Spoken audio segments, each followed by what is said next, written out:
Chat, we just talked about obviously the website announcement post and how like during the 21-22 announcement video, they discussed the decision to do two things. Number one, they were going to release the RL Esports website, which we just talked about a lot, obviously, and how it's been promised that it's going to happen this year. And we have 4 weeks to accomplish that, 5 weeks to accomplish that.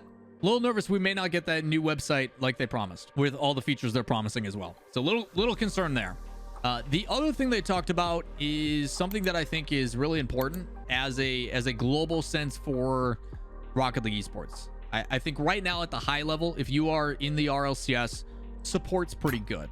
Like you have good org backing, good monetary gain options. There's plenty of tournaments to play in. Some would argue possibly too much, and maybe like redefining that process isn't a bad idea and changing up the format to 2 splits instead of 3 and what that'll look like. Those things I think are obviously things that'll probably happen in the future. But I think if you're at the high level, you're in a pretty good spot. Now, when it comes to the other thing that was talked about in that announcement video was support for the amateur scene in smaller tournaments. We used to have the grid, which was helpful. We also used to have the field, which was helpful. They got rid of both of those because it was too overwhelming. It was too much to play in, and it didn't really provide any chance for anything else. Everybody talks about how 2019 was the golden year for Rocket League. You had 2 seasons of RLCS, 2 splits, and 4 majors. You know, which if we did it with the format the way it is now, that would mean there would be 7 international lands per year. It's a pretty good feeling, I think, if you think about it. If you had 2 RLCS splits, so you're talking 3 regionals, so 6 regionals total, 2 international majors and a world championship, right? You're talking what? 6, 7, 8, 9 events throughout the year, with 3 of them being an international in attendance, event. You then pair that with, dream hacks or whatever else. And I feel like that's a pretty good way to get a little bit of everything, the in-person stuff that we want. Some really good moments, I think, for Rocket League Esports. The difficulty is that is still focused on the top 0.001%. That is not the focus on the people that you need to build up in order to continue to keep the scene thriving. And that was the other thing that was talked about in that video, was the ability to start providing support for that space. And I think they've done this in a couple different ways that, again, I don't want to completely critique them. I think they've done some right things. In 2020, they put out like $300,000 to the community events. They did the Brawl. They did Dazzerin's, I think, Codename Covert. They did Lethamir's event. They did have, right? They did have some events that were them providing funding to the bubble scene, the amateur scene, a chance for, people in the community to make stuff. I think them empowering the community is probably one of the best things they can do. Like truly empowering them. They just recently hired Lethamir to make like a custom app. Not that many people can play it because the setup process is a pain in the butt. But there is a thing that I think applies to how you can continue to grow the scene, and that applies for a lot of different people. Someone asked like, hey, what things can we do to promote and build upon new people? And there's actually 2 sides of this. Obviously, you always want to build new tournament organizers, broadcast talent, players, graphic designers, etc. I think that's something that you always want to try to build upon, but there is some harsh realities to that. There is only so many spots available.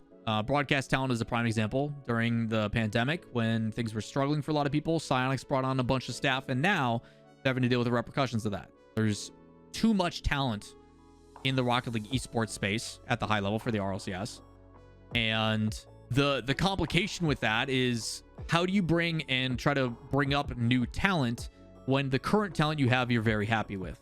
Do you make it more competitive? Do you say, hey, this one community talent is so good that we can't ignore it anymore and we promote him, but then that other person loses a spot? The harsh reality too is, for a lot of the community talent, they need to accept the fact that that's as far as it goes. Team streams is as far as it's going to get for you.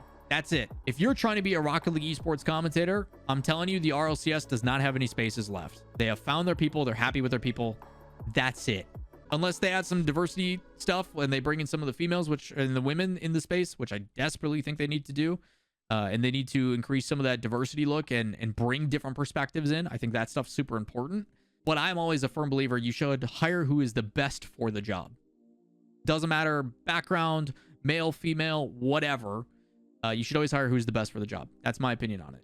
And I do think there is some very talented people out there. But when you're talking in an international tournament system and trying to hire the best of the best of the best, there is a finite amount of spots left. And for a lot of the community talent, harsh realities, one, you're simply just not good enough for the RLCS. That's not me being mean. It's just based upon experience and everything else. People in the RLCS are very damn good at what they do. And then the other side of it too is they just don't have the spots. But that doesn't mean we shouldn't support all the different avenues. And I think the difficulty of that is it is not really beneficial for others to have to do that.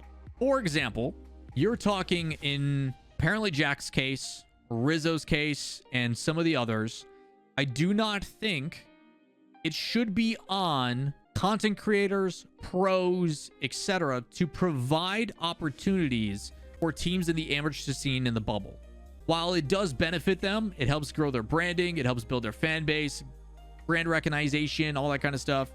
While I think there's a lot of really good things that are happening because of those community members, I think it is unrealistic to have to rely on them, because for them to find the funding, most sponsors are not going to look at those tournaments and go, yeah, they pull crazy viewership, I want to spend money on that return on investment. It's just not going to be there. The only one I think it really justifies making sense for is Psyonix. Is if Psyonix recognizes we need to continue to fund this amateur scene, because by doing so, it allows them to prop up new talent. Maybe we find some hidden gems of tournament organizers and staffing admin people, and all the inner workings and the logistical side of things that make an event run. But on the other side, it also allows you to kind of find new talent. Right now, it's either ranked warriors, word of mouth from players, six mans, that kind of stuff. But by having dedicated tournaments for your amateur scene, it is also another place to provide some spotlight, build some fandom, and then hopefully they get an opportunity and a call up if the pros or whoever is looking to replace deems it. But for everybody else involved, it is a massive time sink, and it is also a money sink. It is, the return on investment on those is really tough. Trying to find sponsorships and investments for those is really, really tough, because you're not pulling the viewership. Our fan base doesn't watch the amateur tournaments that much. They watch the pro scene. They watch the best of the best. And why would I watch this bubble people when I can go watch this other stuff, especially with how much there is every weekend, right? So I think the only way you're going to see those situations pop up is if Psyonix allocates some funds every single year and says, we are going to dedicate X amount to run a bubble tournament or an amateur scene. It doesn't have to feed directly into the RLCS, but you can put limitation and caps on it for just teams outside. Like if you are a top 6 team, like I would literally go to the rankings for NA, EU, whoever, and say, if you are currently ranked in the top 16 of NA, RLCS, EU, RLCS points, whatever, you are not allowed to sign up, period. These funds are specifically for teams that are trying to build and grow and get their name out there. And you create a structure that is beneficial for them. It doesn't have to feed directly into the RLCS. It doesn't even need to be associated to the RLCS. It can literally just be the Rocket League Amateur Series, whatever you want to call it. But you provide a dedicated structure and tournament funding from Psyonix, because it will only benefit them.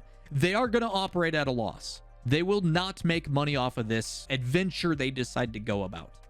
It will be a negative ROI, without a doubt. But the long-term benefit is by providing sustainability for your amateur scene and your players that are trying to have the path to pro. This is kind of that intermediary step to go from, I am a casual player who's pretty good, to I'm competing in a tournament, to I am a top 32 to 17 team, 17 to 32 team in this region. And with the reps against these other teams, I am now slowly... We saw the same thing with the circuit system. Teams with the chance to be exposed to the high level. And you know what? If I play in open qualifiers, I go through the double elimination, I get to the Swiss portion, and I don't make it, at least I have this thing in the other week to at least practice, scrim, keep our team together, build our chemistry, and then hopefully either one of those players gets plucked up and put into a position because they've showed their merit, or they build as a team and get better over time, which then refines the process above them, and we see this kind of trickle up. I think this is something that Psyonix should 1,000,000% consider. I think having a secondary league or tournament, I don't even think it needs to be a league. I don't think it needs to be an ongoing thing where you track points. I think they can just be a bunch of one-off tournaments. You know what? Every other week, just like they alternate with the RLCS. So NA goes during EU regional matches, and then NA goes during EU regional matches, and vice versa. So EU plays when NA is doing RLCS, and NA is playing when EU is playing RLCS that week. That way they have their downtime. They can play in this tournament, and then they play in the qualifiers on the weekend. Do like a $5,000 tournament every other week. So you're spending $10K every 2 weeks. It's $20,000 a month. I don't think that's too bad of an investment. I think building that depth will then carry through in every other position. You may find some hidden gems of casters. You may find some tournament organizers that are really good. You may find some unknown players. You may find, you know, and the people that tune into those and can invest, kind of like the people who really, really like the collegiate side of things in like traditional sports. You're going to be able to be like, yeah, I watched that player early in his career. He got drafted by this big team, and I have been following his career for X amount. Like that kind of stuff, I think makes a really, really big deal. The difficulty is finding tournament organizers and people that you trust to do that. And those are things that I think people are willing to do. I think you've got plenty of community members that are willing to do that stuff. And if you provide the funding, I think you could be very successful with that. So when somebody asks, hey, how do you continue to prop up and build? I think a lot of the positions are taken. I think there's going to be a lot of things that people just, they're gone. That's just how it is. But I think overall, if you want to continue to see sustainability and the long term, you need to provide that funding, and not just for one region. It's got to be for all of them. And if you want to scale that down in the minor regions, whatever, the expansion regions, whatever you got to do, whatever you can justify for the cost. But I think it should be a flat rate. I think that space shouldn't be about making money. It should be about providing consistent tournaments like we used to have back in the day.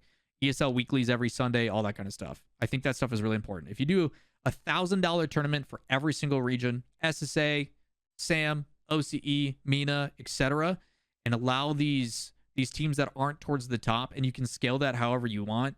You set a precedent, you make it a standard, and you build. I think long-term benefits will definitely be there. I think that is something funding-wise that it is something that they should definitely invest heavily into, because the current trade of how you go about becoming a pro, unless you're a diamond in the rough and you're one of the like new up-and-coming Daniels or, you know, Zen or Dark or, you know, whoever, how do you get in? How do you make a name for yourself? How do you, again, it's an uphill battle. So that's kind of my thoughts on it. I hope that it makes sense. I'm curious on if you guys feel the same way. I think it's really, really important to continue to build and support that scene. And I do feel that Psyonix has provided some funding to some of these tournaments in the off season, but I think a consistency in it is really important. I think you need to, just like any television show, if it's not on at the same time, the same place, so I can just automatically assume that, oh yeah, it's Wednesday nights at 6 or whatever. How are you supposed to follow along? Because again, it goes hand in hand with that website not being updated. People have a really hard time trying to know when tournaments and stuff are going on. They just don't know. And no matter how many times I say, go to Liquipedia, check this stuff on the side, the developers should be the ones that make it as easy as possible to tune in and watch their stuff. So again, some things that I think are important. Again, it's easier said than done. It's critical, but I think it's really important for the longevity of this game. So that's what I got. Like, subscribe, notifications. You guys know how it goes. And we'll see you in the next one. Peace.